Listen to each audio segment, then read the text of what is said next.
అసలు machine manufacturing మీరు చేస్తున్నారు కాబట్టి, ఎలాంటి మెషిన్స్ నిజంగా ఉన్నాయి? అంటే ఆ ఫేక్ అనే దానిలోంచి బయటికి రావాలంటే ఏంటి? మీరిచ్చే క్వాలిటీ ఏంటి? ఎలాంటి ప్రొడక్ట్ వస్తుంది? లేకపోతే అడ్వాన్స్‌గా ఏమున్నాయో ఒకసారి తెలుసుకుందాం. మేము బిజినెస్‌లోకి వచ్చినప్పుడు మాన్యువల్ ఉంటుండండి. అంటే లైక్ నాట్ విత్ మోటార్స్. మాన్యువల్‌గా రన్ అవ్వేది. సో, దాన్ని ఏం చేసామంటే కస్టమైజేషన్ చేసుకుంటూ హైడ్రాలిక్‌లోకి తీసుకొచ్చాం. సింగిల్ డై మిషన్ అని, డబుల్ డై మిషన్ అని చెప్పేసి, ఇప్పుడు 4 డై మిషన్స్ అని చెప్పేసి, automation, semi automatic button system ఇప్పుడు కంప్లీట్ ఆటోమేషన్ చేస్తున్నాం. అంటే మా దగ్గర ఎలా మా ఇండస్ట్రీ సర్వైవ్ అవ్వడానికి మెయిన్ రీజన్ ఏంటంటే ఎవరైతే ఇంతకుముందు మిషన్స్ తీసుకున్నారో వాళ్ళు అడ్వాన్స్డ్ అవుతున్నారు. అంటే మిషన్స్ ఒక 3-4 ఇయర్స్ తర్వాత అడ్వాన్స్డ్ అవుతున్నారు కాబట్టి మా ఇండస్ట్రీ సర్వైవ్ అవుతుంది అంటే అంతే. ఇప్పుడున్న సోషల్ మీడియాలో ఈ ఫేక్ కంపెనీస్ చేయబట్టి మాకుండే బిజినెస్ 90%, మోర్ దెన్ 90% డ్యామేజ్ అవుతుంది. లేదంటే మీ బిజినెస్ నిజానికి చాలా ఫాస్ట్‌గా అప్‌డేట్ అయ్యి ఉండేది. ఒకవేళ వాళ్ళు ఫేక్ కంపెనీస్ లేకపోతే చాలా అయ్యేదండి. ఎందుకంటే మా బిజినెస్ ఎవరైతే ఇంట్రెస్ట్ ఉన్న జెన్యూన్ కస్టమర్ కూడా వాళ్ళు డైవర్ట్ అవుతారు. అవుతారు కదా! అంటే తక్కువ అదే వస్తుంది ఏదో వీళ్ళు ఇవ్వట్లేదు, బెనిఫిట్ వాళ్ళు ఇస్తున్నారు కదా అని వెళ్ళిపోతున్నాం. కానీ ఎంత తక్కువకి వస్తుందని చెప్పి క్వాలిటీ లేకుండా అసలు ప్రొడక్ట్ రిసీవ్ చేసుకున్న ఊరికే ఏదో ఏమంటారు పైన పటారం లోన లోన్ లొటారం లోటారం అన్నట్టు అన్నట్టే. పైకి చూడడానికి మెషిన్ లాగే ఉంటుంది. తిప్పి చూస్తే లోపలంతా ఏముండదు. అసలు ఇంకొకటి చెప్తే మీరు షాక్ అవుతారండి. అక్కడికి వెళ్ళి చూసి డబ్బులు కట్టినా సరే ఇక్కడికి వచ్చాక ఆ మిషన్ కూడా రాదు. అక్కడ చాలా నెంబర్ ఆఫ్ కేసెస్ ఉన్నాయి అట్లాంటి. అక్కడ వెళ్ళి డబ్బులు కడతారు కదా, మెషిన్ రాదు. ఇక్కడ మిషన్ వచ్చే వరకు వేరే మిషన్ వస్తుంది. అడగడానికి ఏం లేదు. అక్కడికి వెళ్ళి మాట్లాడితే ఎక్కడికి వెళ్ళి గొడవ పెట్టుకోగలుగుతారు వీళ్ళు? పోలీస్ స్టేషన్కి వెళ్ళి కేసులు పెడతారా? వాడు మోసం చేద్దామని ఫిక్స్ అయినవాడు వాడు ఎంత ప్రిపేర్ అయి ఉంటాడు? రానేది కదా ఫస్ట్ అసలు ఎవరు చెప్పపో అని పంపించేసాడు. హిందీలో చెప్తాడు మళ్ళీ. వాడు ఏదో మాట్లాడతాడు, వాడు ఏదో అంటాడు. ఆడికి వెళ్ళాక ఢిల్లీలో వెళ్ళిపోతే అహ్మదాబాద్ ఎక్కడికి వెళ్ళాక వాడితో గొడవ పడతామా? అంటే మనం ఏం చేయగలుగుతాము? పోలీస్ స్టేషన్కి వెళ్ళి కంప్లైంట్ పెడతాం. అంటే ఈ కంప్లైంటే ఇన్ని కేసులు ఉన్నాయి అంటే నిజంగా మోసపోయి సైలెంట్ అయిన వాళ్ళు ఎంతమంది? అది అన్ నెంబర్స్ 100లో ఇప్పుడు మనమే ఉన్నామండి. 100 మెంబర్స్లో ఒక 10 మంది ధైర్యం చేస్తారు. Oh my God. అసలు మిగతా వాళ్ళు ఏమంటారు? చేసిన ఘనకార్యం చాలు ఇంకా పరువు తీస్తావా అంటారు. అది కూడా ఫీల్ అవుతారు, మళ్ళీ పరువు పోయినట్టే. కానీ ఎంత పెద్ద మోసం కదా. మోసం పోయిందన్నా డబ్బులు పోయినా పర్లేదు, బయటకి ఎక్స్పోజ్ చేసుకోరు కొంతమంది. మోసపోయిన చులకనగా చూస్తారని కొంతమంది, అట్లా ఇట్లా అని చెప్పి కొంతమంది రారు. కొంతమంది డేర్గా వచ్చి చెప్తారు, కానీ ఏం చేయడానికి లేదండి. ఈవెన్ స్టిల్ పోలీస్ డిపార్ట్మెంట్లో తెలుసండి. ఇప్పుడు క్రైమ్ రేట్లో వాళ్ళకి పిక్ పాకెటింగ్ ఎట్లా, రాబరీస్ ఎట్లా ఉంటుందో ఇట్లాంటివి చీటింగ్ చేసేది కూడా వీళ్ళ దగ్గర దే హ్యావ్ రికార్డ్స్. బట్ ఎవడంతా సీరియస్గా తీయట్లేదు కదా అని చెప్పి వాళ్ళు కూడా సీరియస్గా తీసుకుంటారు. ఏదైతే సీరియస్గా ఉందో దాని మీద వాళ్ళు కాన్సంట్రేట్ చేయడం జరుగుతుంది. ఇది బెట్టింగ్ యాప్స్కి ఏంటంటే 2-3 సూసైడ్స్ అవి బాగా ఉన్నాయి కాబట్టి దానిపైన కాన్సన్ట్రేట్ చేస్తున్నారు. ఓ పెద్ద స్కామ్ అయితే ఇది అసలు. హండ్రెడ్స్ ఆఫ్ క్రోర్స్ అండి. థింగ్ ఏంటంటే ఇక్కడ సెలబ్రిటీస్ యాడ్ చేయకుండా ఎందుకంటే కష్టం కాదండి.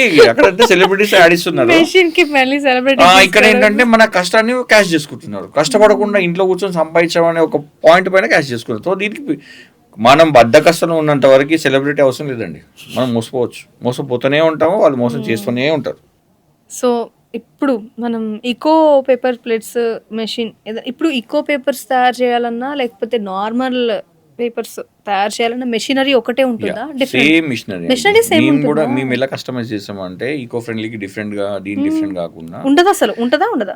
ఉంటుండే ఉండేది వన్స్ అపాన్ టైం అట్లా ఉండే. దాన్ని ఏం చేసామంటే కస్టమైజేషన్ చేసుకుని రెండు ఇది అది మేము కూడా ఏమంటున్నామంటే అండి, మీరు డైరెక్ట్ ఈకో ఫ్రెండ్లీకే వచ్చేసేయండి, ఈకో ఫ్రెండ్లీ చేయండి అని అంటారు.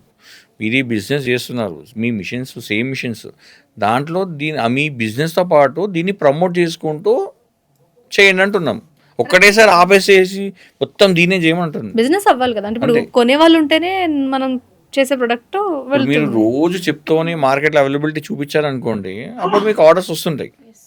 సో మేమేమన్నామంటే మీ మిషన్స్ మీరు రెగ్యులర్ బిజినెస్ చేయండి, ఎందుకంటే గవర్నమెంట్ ఈజ్ అలౌయింగ్, ప్రస్తుతానికి పేపర్ లీవ్స్ అలౌ చేస్తుంది, చేస్తూ ఈకో ఫ్రెండ్లీకి వెళ్ళండి. ఎందుకంటే ఆల్ ఆఫ్ అ సడన్గా వచ్చి ప్లాస్టిక్ బంద్ అయింది, ఇది బంద్ అయినా బాధపడకుండా మనం బిఫోర్కే ప్లాన్ చేసుకొని ఈకో ఫ్రెండ్లీకి మనం కన్వర్షన్ చేసుకుంటూ వెళ్ళామనుకోండి, మీరు కొంచెం దీంట్లో ఇంకొకటి ఏంటంటే మంచి ప్రాఫిట్స్ ఉన్నాయండి.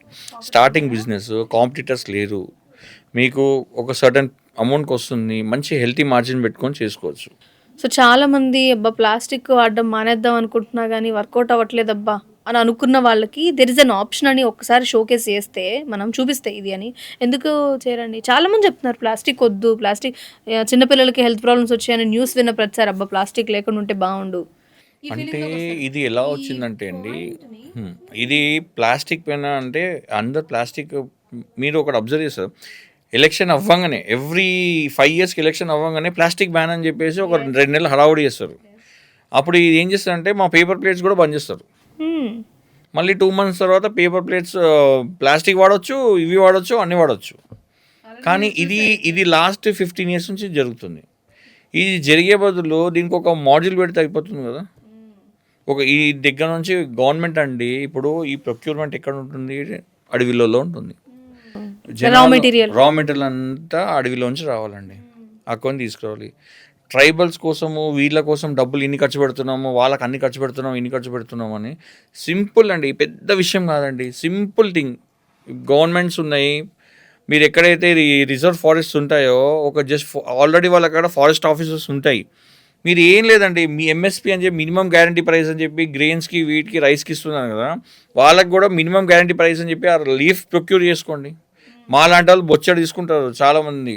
ఇన్ని సైట్స్ పెడుతున్నారు కదా ఫారెస్ట్ సైట్లో, లీఫ్ అవైలబుల్ అని కూడా పెట్టండి. ఖాదీలో పెట్టండి, ఖాదీ ఆఫీస్లో పెట్టండి, హ్యాండ్లూమ్స్లో పెట్టండి, అన్నిట్లో పెట్టండి.